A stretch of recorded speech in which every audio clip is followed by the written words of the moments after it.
Bonjour à toutes et à tous pour cette seconde édition de la masterclass. Aujourd'hui, on va s'intéresser à la conception visuelle et la préparation des éléments pour la création de la série animée.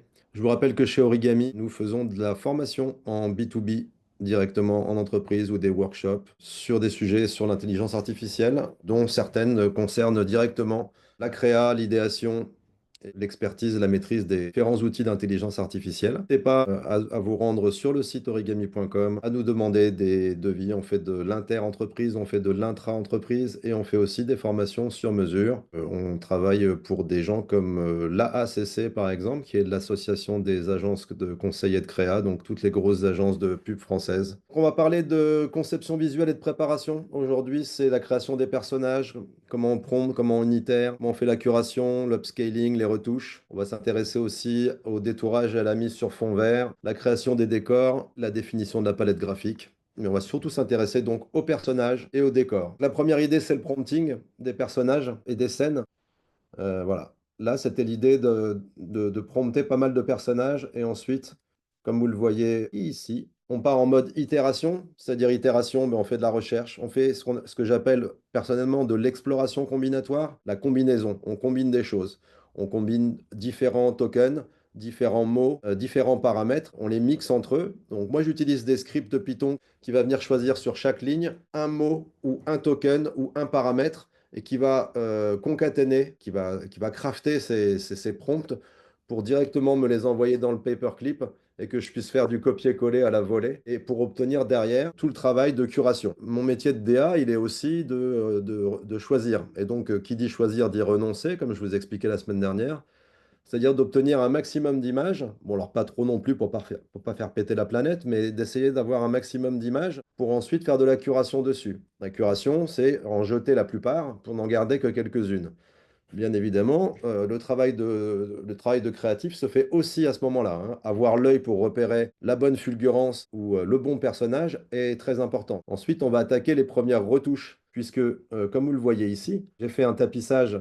Donc là, on est vraiment au commissariat de police avec un vrai tapissage en mode usual suspect, où je commence à placer des personnages dont certains n'existent plus. Mais voilà, ce qui m'intéresse ici, d'avoir tout de façon tapissée au même endroit, c'est que je vais pouvoir commencer à trouver mes caractères. Il ne faut pas, bien évidemment, que j'en ai deux qui se ressemblent. La semaine dernière, on est allé voir via Storymatic comment on monte des personnages, comment on donne un rôle, des traits de caractère, une fonction narrative, comment on les référence, comment on trouve des synergies entre eux. Donc ça, c'est vraiment le rôle classique d'une série. Vous vous doutez bien que dans une série, si on a trois personnages principaux qui sont tous les trois bruns, moustachus, d'une cinquantaine d'années, il n'y a aucun intérêt. L'idée, comme dans les dessins animés, comme dans les séries, comme dans les jeux, comme dans Tekken ou je ne sais quoi, c'est d'avoir des personnages qui se différencient extrêmement bien, qui ont des synergies entre eux, qui ont des traits de caractère, des rôles, etc. Donc l'idée ici, c'était de trouver des personnages totalement différents. Et bizarrement, ici, on a nos trois principaux personnages. Mais si vous remarquez bien, ils ne sont pas exactement pareils, puisque je les ai fait un petit peu évoluer. Le plus impressionnant, je pense que c'est Gooby.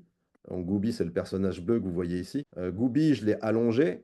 Gooby, je lui ai changé sa bouche. Je vous expliquerai aussi pourquoi. Je lui ai changé un petit peu sa couleur aussi, bien évidemment. Dos, je ne l'ai pas bougé, j'ai juste changé sa bouche. J'ai relevé son nez. Et pour le dernier, qui est Bono, Bono, il a pratiquement pas changé. J'avais un truc qui était plutôt bon dès le premier coup.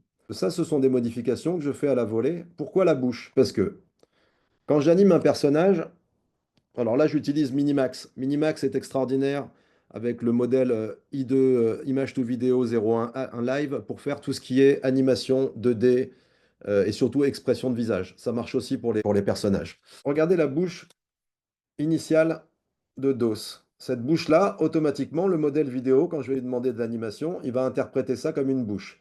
Des fois, il interprète ça comme une bouche. Il interprète le nez comme une bouche.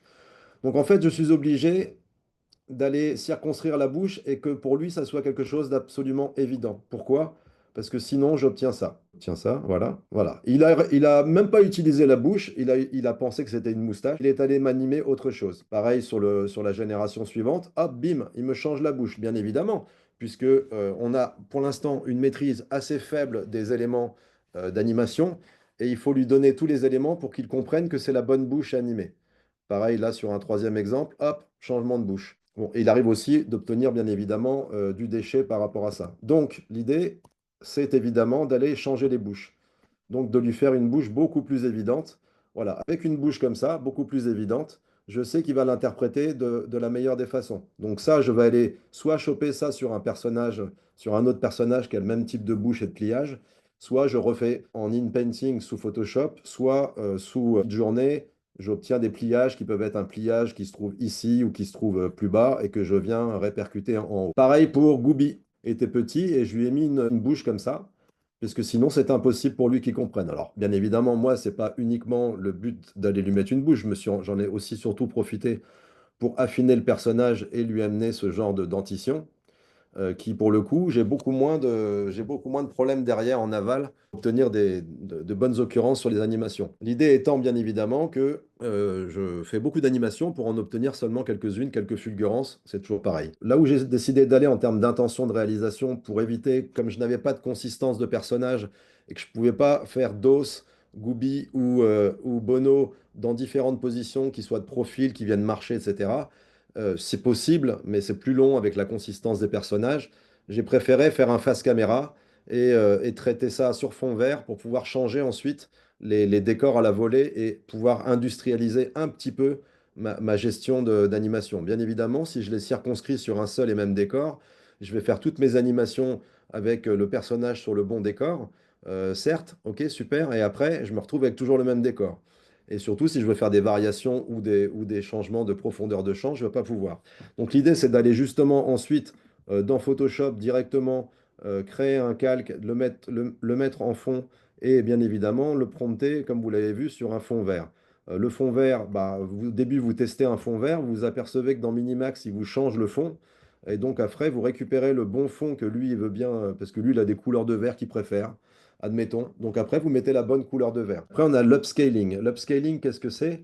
L'upscaling créatif, ça va permettre d'augmenter la définition d'une image, mais surtout avec de la créativité ou même de la fractalité. La fractalité, c'est que si vous promptez et que vous dites que c'est de l'origami, que c'est du papier, lui, si vous augmentez la fractalité, tous les détails, il va les comprendre comme étant des détails de papier. La créativité vous permet aussi d'augmenter le nombre de détails. Et là, vous le voyez sur une pub, bah, ma dernière pub Lexus, que je voulais doubler le plan et j'avais un plan et je voulais aller taper justement dans le rétroviseur.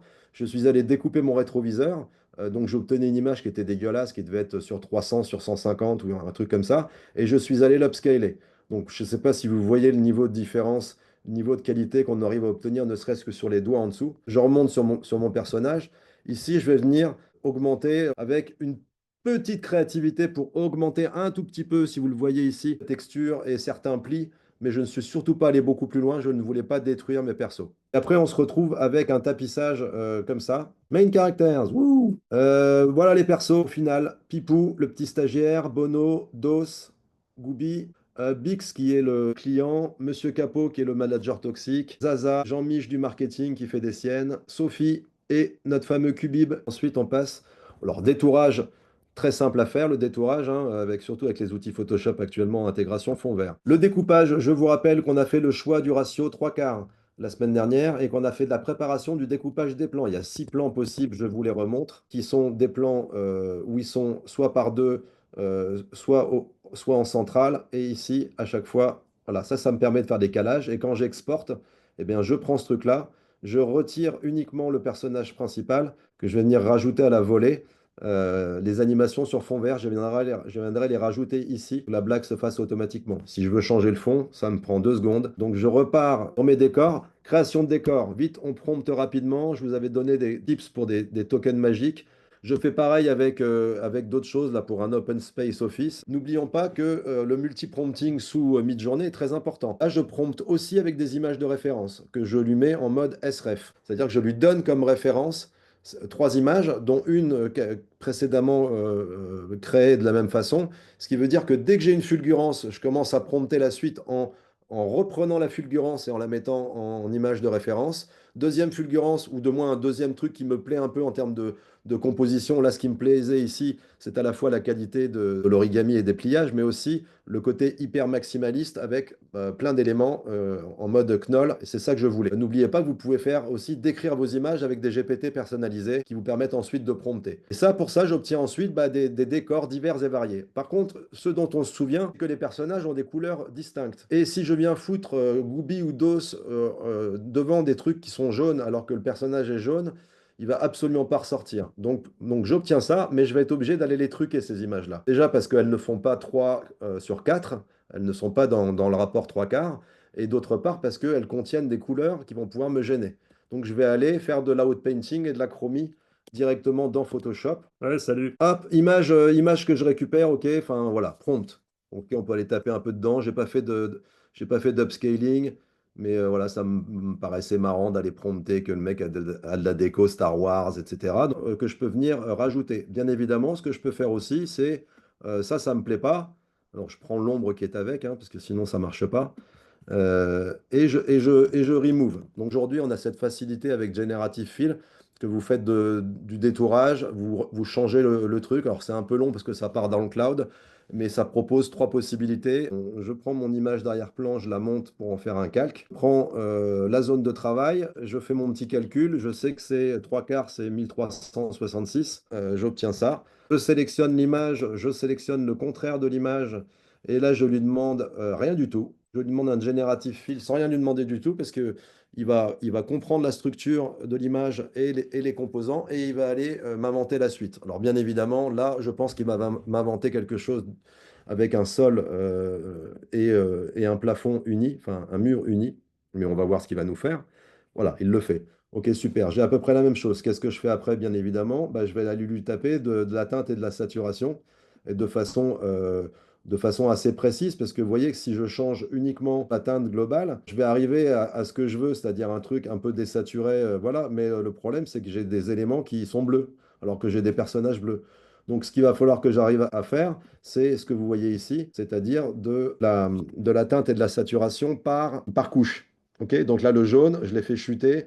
Je l'ai fait chuter ici et puis j'ai augmenté sa luminosité. Pareil pour le vert. Je suis allé transformer tous les verts et uniquement les verts et je suis allé désaturer aussi. Donc au final, j'obtiens ça, je rajoute un petit vignetting pour obtenir ensuite bah, des plans comme ça. Donc pareil, ici on a une cafétéria, mais par contre, bah, voilà, les deux poufs qui sont au milieu, bah, quand il y avait DOS devant et DOS et rouge, bon bah pareil, je vais aller les isoler de façon très simple parce que avant on faisait des détourages à l'ancienne. Maintenant, on a des trucs qui s'appellent sélection d'objets ou sélection rapide qui va venir tout de suite détourer l'objet très rapidement. Et pour finir, ici on en a un dernier. Voilà pour l'outpainting et la chromie. Et pour le coup, j'en ai fini, sachant que je vais aller tout mettre mes personnages sur fond vert, les animer. Et la semaine prochaine, bah, qu'est-ce qu'on va voir? Les prompts d'animation, comment on anime chacun des personnages, comment on lui fait faire des fous rires, parler, lever les bras, etc. On va voir ça avec Minimax, la gestion des mouvements. On va enregistrer et traiter les voix. Mais comment on fait les traitements derrière et surtout comment derrière, via CapCut avec lequel je fais ces petits montages là, je peux arriver à faire d'autres transformations assez facilement qui sont bourrées d'IA. J'ai vu que tu utilisais des outils. Alors, j'ai vu Magnifique, il me semble-t-il, et avant, tu utilises aussi un autre outil. Tu peux me rappeler son nom et comment tu l'as découvert, cet outil? Voilà, donc ça s'appelle Alioai Kling, avec lequel j'ai animé bah, ma dernière pub Lexus. Et là, il y a Hailuoi, plus connu sous le nom de Minimax, qui permettent de faire des animations qui sont assez folles. Deuxième outil, c'est Magnifique. Magnifique. Et ça, on peut faire énormément de choses, dont du relighting, dont du style transfer. Et en termes de coût, C'est tout de suite assez coûteux ces trucs-là. Alors le mid-journée, il est à 30 balles par exemple. Un Magnify, il faut pousser un petit peu plus. J'ai plus les chiffres en tête, mais moi je suis arrivé à le toucher à 15 balles par mois. N'oubliez pas que sur replicate.com ou fal.com, on a tous les modèles que vous voyez là. Ils sont disponibles sans prendre d'abonnement. Minimax, ce sont des abonnements. Minimax, Kling, etc. sont des abonnements entre 60 et 90 balles par mois. Par contre, vous êtes en illimité. le casque. Alors, pour obtenir une suppression totale sans que Photoshop le remplace par de nouveaux objets, tu aurais prompté quoi? Prompter remove, parce que remove, c'est ce qui marche le mieux. C'est je vais mettre des tampons de duplication sur la couleur du mur. J'ouvre un calque, je pique la couleur du mur, je change mon épaisseur, je Je viendrai faire un truc comme ça. Donc en fait, je le dégage, je le pré-dégage vite fait. Je pense qu'ensuite, si je lui demande de me le retirer une fois que j'ai fait ça, ça va être beaucoup plus simple pour lui de le comprendre. En outpainting, c'est incroyable. C'est-à-dire outpainting, agrandir une scène pour qu'il réinvente la suite, c'est incroyable. En in-painting, c'est-à-dire ce qui se passe dans l'image, aller dégager des choses, c'est pas très compliqué. C'est aussi le charme de l'IA, c'est-à-dire qu'il n'y a jamais de certitude. Bon, ce qu'on peut rappeler, c'est qu'il y a encore 2 Master Flash, jeudi prochain et dans 2 semaines. Alors là, la semaine prochaine, comme c'est marqué sur l'écran, c'est l'animation et la synchro. Donc tout ce qui est prompt d'animation, la gestion des mouvements, les expressions avec Minimax. Et puis après, la partie enregistrement, traitement des voix et comment on fait un chroma key, c'est-à-dire comment on fait chuter le fond vert pour mettre un décor à la place. Ça se fait vraiment en 2-2 sous CapCut. Merci à toi, Nietzsche. Juste petit rappel quand même, si vous souhaitez bien évidemment vous former sur ces sujets-là, de la génération d'images, de la création euh, avec l'IA, je vous ai mis un petit lien dans le chat. Vous pouvez bien évidemment nous contacter sur la page, via nos réseaux ou directement nous appeler. On évoquera ces sujets-là avec vous. Donc je vous donne rendez-vous la semaine prochaine avec Ninch pour le 3e épisode. Merci à tous et à À toutes. très vite!